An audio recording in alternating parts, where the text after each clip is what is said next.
Last year, an acquaintance I know worked incredibly hard to move his family into a better home. Now, he took on extra responsibilities. He stretched himself financially as he wanted to give them security. But a few months after they moved, his daughter said something in school that quietly broke his heart. She said, "My dad is very busy. Even when he's at home, he's not really with us."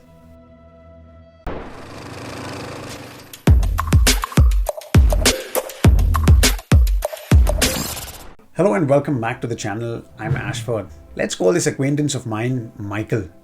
Now, Michael's life had not fallen apart. In many ways, it was working. He was disciplined and dependable.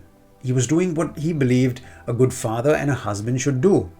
Now, from the outside, he looked like a man who loved his family deeply. And he did. Now, this is more common than most families admit. But love, when expressed mainly through effort, can sometimes begin to create a distance, even without intending it. Now, Michael had grown up learning that love was something you showed only through action.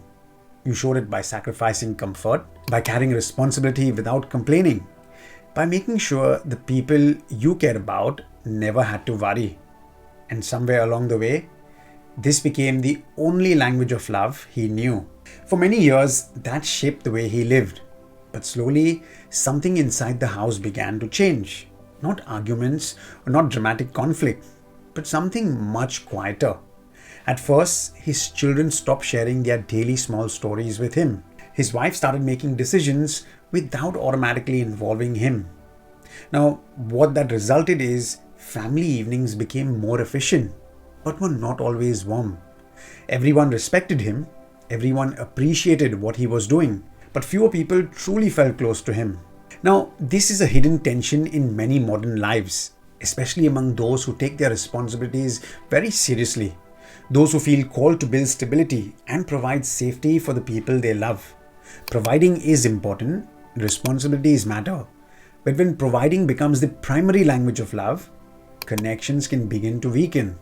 Because relationships are not only built through effort, they are built through presence, through conversations that do not solve anything, through time spent with each other by just being. Now, for people like Michael, this can feel deeply uncomfortable. Sitting with a child and listening to a story that leads nowhere. Spending an evening with their spouse without fixing a problem. And allowing time to pass without achieving something can sometimes feel inefficient. Sometimes it can even feel irresponsible. So the instinct is to keep doing, to keep planning, to keep working, to keep showing love through visible actions. And slowly a price is paid.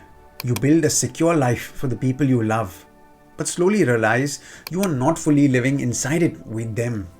The children grow up, the years pass by, and one day you look around at everything you've built and notice that somewhere along the way you became the provider they respected, but not the person they confide in. You gave them safety, but you withheld yourself. And this is not on purpose or not out of coldness, but simply because you believed love was what you did for them and not who you were with them. And by the time you see it, effort alone won't close that gap. And this is the hidden cost of providing without presence. But love was never meant to be only an effort. Now, in the Gospels, we see moments where Christ not only teaches, but is also present. He sits at tables, he walks with people, he even allows interruption. Love is not always expressed through solving. Sometimes it is expressed through simply being. For many of us today, this requires unlearning our old ways and learning new ones. And here are 3 simple things you can try. First, create one moment of undivided presence. Now this week, choose one meal or one evening where you put your phone into another room. No screens, no logistics, no mental tasks running in the background. Just be there and notice what it feels like to stay in the moment without an agenda. Now, it may feel strange at first. That strangeness is worth paying attention to. Second, examine how you instinctively define love. Ask yourself the question, when I imagine being a good father, a good husband or a good friend, do I picture what I provide or how I connect? And don't rush to answer. Just sit with what surfaces. Awareness alone can begin to shift patterns that may have been invisible for years. And third, Offer one moment of emotional availability before the week ends. Ask someone in your family a question that has nothing to do with tasks or plans. Something like, what's on your mind lately? Or, is there something you want to talk about? And then just listen. Not to fix, not to advise, simply to be with them in whatever they share. Now, Michael still works hard. He still takes his responsibility seriously. But recently, he has begun experimenting with a different kind of strength. On some evenings, he stays at the dinner table longer. He listens more than he speaks. He allows silence without rushing to fill it with solutions. Because he's come to discover something very real. It's not productivity, but closeness.